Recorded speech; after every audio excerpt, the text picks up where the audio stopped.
Hey everyone, welcome back to the channel. In this quick tutorial, I'm going to walk you through how to specify multiple filter conditions using the Calculate function in Power BI. By the end of this video, you'll know exactly how to target your data more precisely inside your reports, opening up a whole new level of analysis for your dashboards. Alright, let's jump right in. So here in Power BI, we're working with a sample table called New York that tracks sales data, specifically the number of units sold over different months. To give you some context, Calculate is one of the most powerful, flexible functions in DAX because it changes the filter context of your calculations. In other words, it lets you control exactly what slice of data you want your formula to consider, instead of it just running across the whole dataset. Let's look at a simple example first. Imagine you just want to know how many total units did we sell in general. For that, you'd use a formula like sum New York units sold, which simply adds up every unit sold, no questions asked.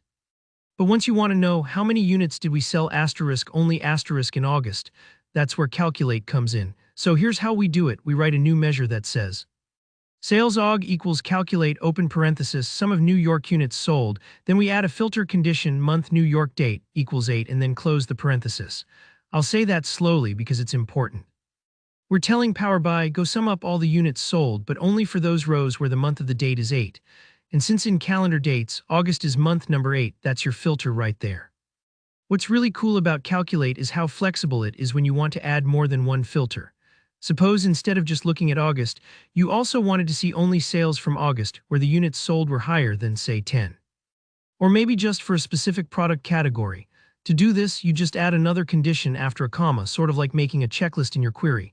Each filter you include acts like a layer. It keeps narrowing down your data step by step. Let's go back to our sample formula for a second. Here our only filter is month date equals 8, so we get the total units sold in August, but that logic extends. If you wanted all sales from August that met another criteria, like let's say in a certain city, just add another filter separated by a comma, and Power BI will take care of the rest. It's like telling a friend, I want the sum for August and just for product X and only if we sold more than 10 units. Each of those ands is a comma between filter conditions in Calculate. Don't worry if you're still wrapping your head around how filter context works. It's one of those concepts that really clicks as you practice with real data. And if you ever get stuck or your results don't look right, double-check those filter conditions. Sometimes a small typo can make a big difference. So that's all there is to it.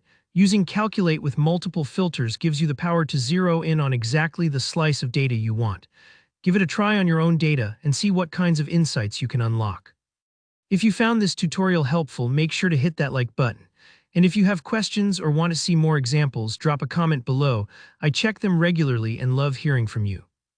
Don't forget to subscribe if you want more tips and tutorials on Power BI and data analysis. Thanks for watching, and I'll see you in the next video.